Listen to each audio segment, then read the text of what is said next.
केंद्रीय मंत्री नितीन गडकरी यांचे अप्रतिम असं भाषण खास आपल्यासाठी आपल्या चॅनलवरती उपलब्ध आहे. पुढे जाण्यापूर्वी विनंती, चॅनलला सबस्क्राईब करून घ्या, या व्हिडिओला सुद्धा लाईक करून घ्या.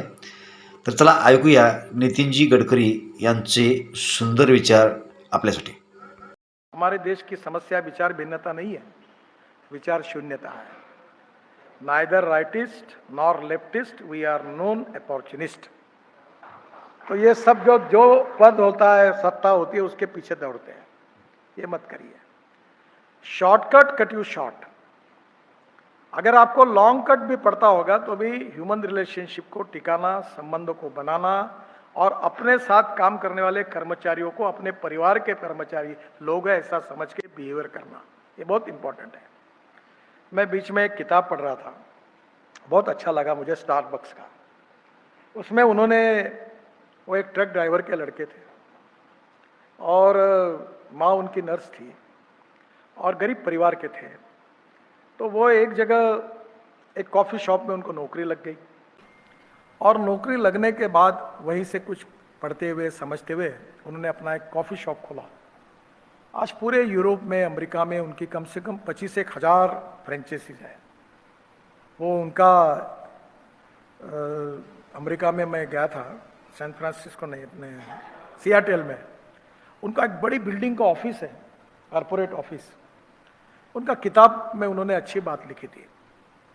उनके सक्सेस के बारे में जब उनको पूछा तो उन्होंने कहा कि जब आपको बहुत बड़ा सक्सेस मिलता है तब उसकी खुशी केवल आपको होती होगी तो दैट सक्सेस इज मीनिंगलेस.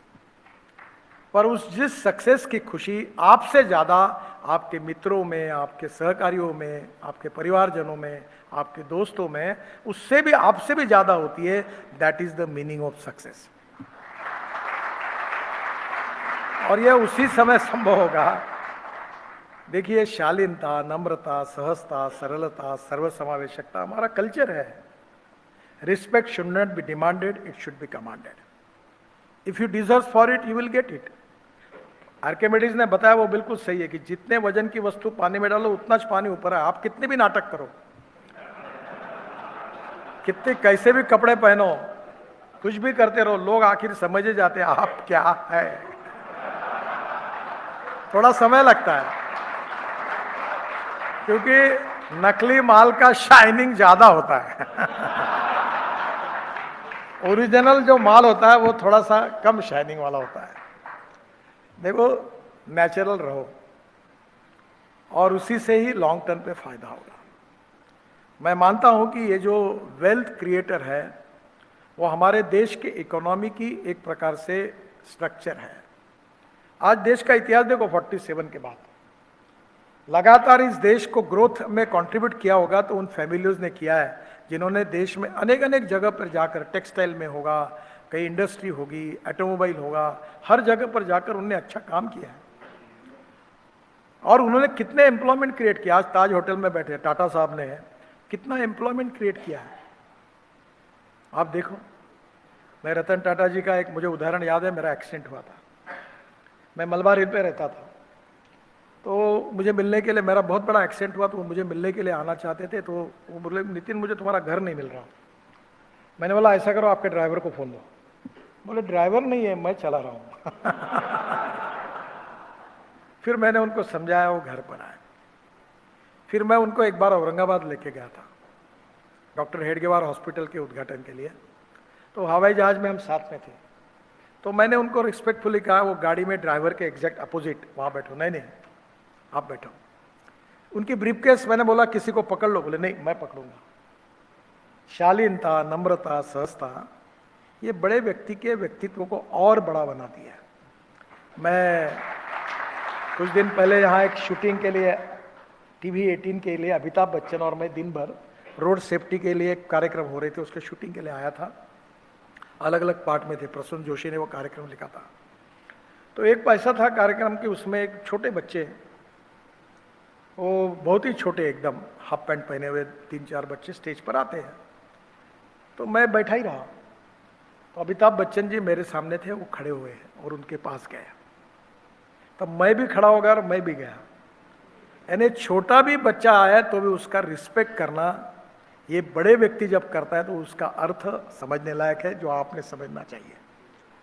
नम्रता, आप जितनी झुकोगे उतने बड़े बनोगे। और इसलिए कभी ना कभी हमारे व्यक्तिगत जीवन में, सामाजिक जीवन में, हमारे बिजनेस जीवन में हमारी नम्रता, शालीनता, सहजता और mutual trust, mutual understanding, team work, transparency और उसके साथ fast track decision making process होगी, तो हमें एंटरप्रेन्योरशिप के साथ, इन सब बातों के साथ सक्सेस दुगना, तिगना, 4 गुना होता है। मैं और आपको एक बात बताऊंगा कि जो सबसे इम्पॉर्टेंट है, ऐसा मुझे लगती है कि देयर आर 2 इम्पॉर्टेंट फिलोसफी, जिसको मैं अक्सर लोगों के सामने रखता हूँ और जिसके लिए कभी कभी ट्रेडिशनल बातें होती है। देखिए, there is a difference between modernisation and westernisation. Westernisation का विरोध करते हो, ठीक है, और मॉडर्नाइजेशन, आधुनिकीकरण को समझना चाहिए। चीज बदली है। मैं एमएसएमई का अध्यक्ष था, एमएसएमई का मंत्री था, तो खादी ग्रामोद्योग कमीशन मेरे अंडर था। तो मैंने कहा कि सोलर चरखा आया है, उस पर सूत निकलेगा, उसमें कपड़े बनेंगे, इकोनॉमिक वायबिलिटी बढ़ेगी, लोगों को मजदूरी ज़्यादा मिलेगी। हमारा एक एनजीओ है मगन संग्रहालय, उन्होंने ऑर्गेनिक कॉटन, ऑर्गेनिक सूत सोलर से, साइजिंग, ब्लीचिंग, कैलेंडरिंग सब सोलर से, और फ्रूट्स, वेजिटेबल, पत्ते लेकर पेड़ के उसका प्रिंटिंग करके ऑर्गेनिक साड़ियाँ बनाई।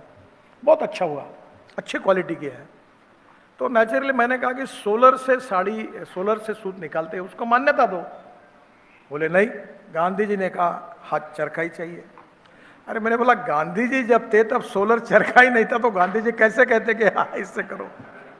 मैंने उनको समझा पाया, समय के साथ बदलना होगा।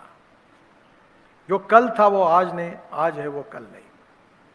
और इसलिए मैं ये मानता हूं कि बेसिक फीचर्स कभी नहीं बदलेंगे, स्पिरिट कभी नहीं बदलेगा, उद्देश्य कभी नहीं बदलेगा।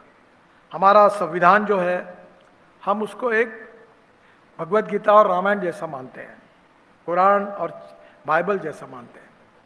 उसमें केशवानंद भारती केस में सुप्रीम कोर्ट का एक सुंदर जजमेंट है। उसमें उन्होंने क्या कहा है कि salient features of the constitution can not be change. समय के अनुसार बाकी बदल होते रहेंगे, पर जो मेन फीचर्स है, साइलेंट फीचर्स है, वो कभी नहीं बदल सकते। वो संविधान निर्माताओं ने लिखे हैं, वो बदलने के लिए नहीं है, और संविधान असेंबली ने उसको मंजूर किया है। तो बेसिक बातें मत बदलिए, पर समय के साथ हमको बदलना होगा। डिजिटल मैनेजमेंट आई है, काफ़ी कंप्यूटर्स आए हैं, और टेक्नोलॉजी में तो इतना चेंजेस हो रहा है कि कभी कभी टेक्नोलॉजी इतनी बड़ी है कि अब मुझे ऐसा लगने लगा है कि भविष्य का हिंदुस्तान अगर बनेगा तो केवल ज्ञान, विज्ञान और तंत्र विज्ञान और टेक्नोलॉजी के आधार पर बनेगा। Innovation, entrepreneurship, science, technology, research, skilled and successful practices, we name it as knowledge, and conversion of knowledge into wealth is the future. और इसलिए मुझे आपसे कहना है कि विरासत बहुत ही महत्वपूर्ण है, वैल्यू बेस्ड फैमिली सिस्टम महत्वपूर्ण है, distribution of work and division of power वो भी महत्वपूर्ण है, और फाइनेंशियल ऑडिट नहीं हुआ तो चलेगा, वो इंपॉर्टेंट है financial audit, but performance audit is more important than financial audit. क्योंकि उस व्यक्ति के काम का मूल्यांकन करना चाहिए कि कौन सा काम किसको देना। अभी हम लोग राजनीति में हैं, अब कभी झगड़े भी होते हैं, तो जो पहलवान है मारपीट करता है उसको इंटेलेक्चुअल सेल में रखा, और इंटेलेक्चुअल सेल में जो विद्वान है उसको वहाँ जरूरत पड़ी तो बोलेगा, तो काम कैसे होगा। कभी तो ठोक-पीट काम करने पड़ते हैं। तो वहाँ मैं स्टूडेंट लीडर था यूनिवर्सिटी में, तो मारपीट ही होती थी। तो जो लोग इंटेलेक्चुअल थे वो उसके काम के नहीं थे, वो बिल्कुल बाकी पीएचडी, रिसर्च, प्रारूप तैयार करना, सिद्धांत, नीतियाँ सब ठीक थी, पर जहाँ ठोक-पीट वही उसके अलग लोग थे। तो distribution of work and division of power with A appropriate person, योग्य व्यक्ति को देते हुए हमें ये देखना पड़ेगा कि टीम वर्क भी बने और उद्देश्य के लिए हम आगे जाएं। और ये करने के लिए सबसे इम्पॉर्टेंट चीज़ है कि हम आधुनिकीकरण और टेक्नोलॉजी का, मॉडर्नाइजेशन एंड टेक्नोलॉजी का उपयोग करें। Innovation, entrepreneurship, science, technology, research, skilled, successful practices, we name it as knowledge and conversion of knowledge into wealth. अब टेक्नोलॉजी कितनी है आपको बताने की जरूरत नहीं है। दूसरी इंपॉर्टेंट चीज जो है, जो मुझे आपको कहनी है कि no material is waste and no person is waste. It is depending upon the appropriate technology, appropriate vision of the leadership that you can convert waste into wealth. मैं अपने 8 साल पहले, मैं नागपुर का सांसद हूँ, मैंने एक प्रपोजल, मेरे मन में आइडिया आई कि पेस्ट से पानी आता था और कोराडी और खापरखेड़ा पावर प्रोजेक्ट को जाता था। मैंने कहा हम लोग अपने शहर का जो गंदा पानी है, सीवेज वाटर है, उसको रिसाइकलिंग करके देंगे और इसको बेचेंगे। तो मुझे बहुत लोगों ने कहा कि क्या बोल रहे हो, कैसे होगा। और आज आपको बताता हूँ, 7 साल से हम हमारे शहर का टॉयलेट का पानी हम लोग महाराष्ट्र सरकार को, बिजली बोर्ड को, कोराडी खापरखेड़ा प्रोजेक्ट को बेच रहे हैं और उससे हमको 300 करोड़ रुपए साल की रॉयल्टी मिल रही है। अभी डोलेरो अहमदाबाद रोड है, हाईवे, और दिल्ली का रिंग रोड है। तो दिल्ली में 3 माउंटेन है बड़े बड़े, एक गाजीपुर में कचरे के माउंटेन है। और मेरे मन में आया कि हम लोग आज एयर पोल्यूशन और वाटर पोल्यूशन, साउंड पोल्यूशन से दिल्ली को मुक्त करें। तो हमने 20 लाख टन कचरा रोड में डाल दिया, 20 लाख टन कचरा डोलेरो अहमदाबाद में डाला। और अभी हमने कचरे की पॉलिसी बनाई है कि सॉलिड वेस्ट को सेग्रीगेट करके उसका यूज कैसे करना। ग्लास रिसाइकल हो जाती है, प्लास्टिक से क्रूड पेट्रोल बनता है, हम लोग रोड में 10% प्लास्टिक डाल रहे हैं। और ऑर्गेनिक वेस्ट से मीथेन निकलता, मीथेन से CO2 अलग करेंगे तो ग्रीन हाइड्रोजन होगा, बायो CNG तैयार होगा, बायो LNG तैयार होगा, जो import substitute, cost effective, pollution free और इंडिजिनस। तो कोई वेस्ट नहीं है। अगर आपको अच्छा मार्गदर्शक मिला, अच्छा टीचर मिला, तो खराब से खराब व्यक्ति जिसको आप कह रहे हो वो अच्छा व्यक्ति बन सकता है। A good person in a bad atmosphere and bad person in a good atmosphere, आप फर्क देखिए। तो मेरा आपसे एक ही कहना है कि no material is waste, no person is waste, योजकस तत्र दुर्लभा। आप किस प्रकार से लोगों का उपयोग कर रहे हैं वो इंपॉर्टेंट है। ट्रेडिशनली स्वाभाविक रूप से होता है, वैसे ट्रेडिशनल में ये कभी कभी होता भी है कि क्रिकेटियर का बेटा क्रिकेटियर होता है, बिजनेसमैन का लड़का और उससे अच्छा बिजनेसमैन होता है, चित्रकार का लड़का चित्रकार होता है। तो कभी कभी हेरिडेटरी ये भी होता ही है। पर उसके साथ साथ ऐसा है कि मैं ये मानता हूँ कि कोई व्यक्ति उसकी जात, पंथ, धर्म, भाषा, सेक्स, प्रोफेशन से बड़ा नहीं होता, व्यक्ति उसके गुणों से बड़ा होता है। और गुणवत्ता जो है ये एक डेवलपमेंट प्रोसेस है, उत्तम, अधिक उत्तम, सर्वोत्तम, up to infinity. You can not catch your own image. और इसलिए मुझे ऐसा लगता है कि हमारे पास प्रबोधन, प्रशिक्षण एंड रिसर्च एंड डेवलपमेंट की ऐसी व्यवस्था होनी चाहिए, जैसे SP Jain institute of management and research है, कि हम हमारे पास आए हुए लोगों का प्रशिक्षण, एजुकेशन कैसे करें, उनको अप्रोप्रिएट विजन कैसे दें। You can donate I but you can not donate vision. Appropriate vision, futuristic technology, digital management system, ये अब दुनिया के साथ खूब बदलाव आया है जिसमें आप सब लोग एक्सपर्ट हो।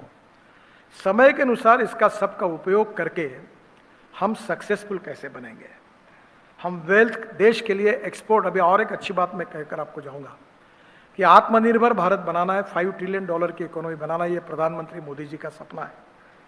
अभी हम ऑटोमोबाइल इंडस्ट्री, जिसका मैं डिपार्टमेंट का मंत्री हूँ, हम वर्ल्ड में 4थे नंबर पर थे।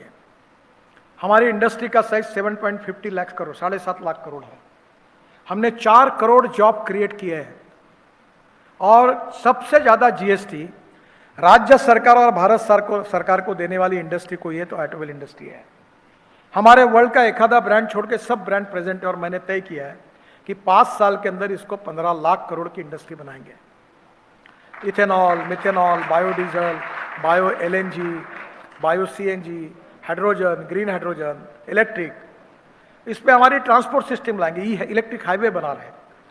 और ये जब बन जाएगा तो हम 15 लाख करोड़ की अगर इंडस्ट्री बनेंगे तो हम आत्मनिर्भर भारत उसके सिवा नहीं बन पाएंगे। हमारा समझ लीजिए एम्प्लॉयमेंट ज़्यादा क्रिएट होगा, हमारा एक्सपोर्ट बढ़ेगा। आज हमारी 2 व्हीलर कंपनियां बजाज, TVS और hero 50% of their production export करते हैं।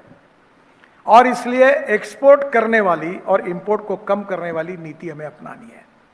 मैं आप सबको ये प्रार्थना करूंगा कि 2 चीज़ों के लिए करूंगा कि आप एक बार आपके इंस्टीट्यूट में इसका स्टडी करिए कि इस देश में इंपोर्ट क्या क्या होता है, किस किस इसका हम इंपोर्ट करते हैं। अभी आपको तो हमारे यहाँ शुगर फैक्ट्री में डिस्टिलरीज है, तो उसमें इथेनॉल बनाते हैं, RS बनाते हैं, तो वो अपना स्पेंट वॉश निकलता था।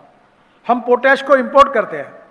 अब वो स्पेंट वॉश से पोटैश निकलने लगा, जो एग्रीकल्चर में फर्टिलाइजर चाहिए। अब हमको पोटैश एक 2-3 साल के बाद इंपोर्ट करने की आवश्यकता नहीं पड़ेगी।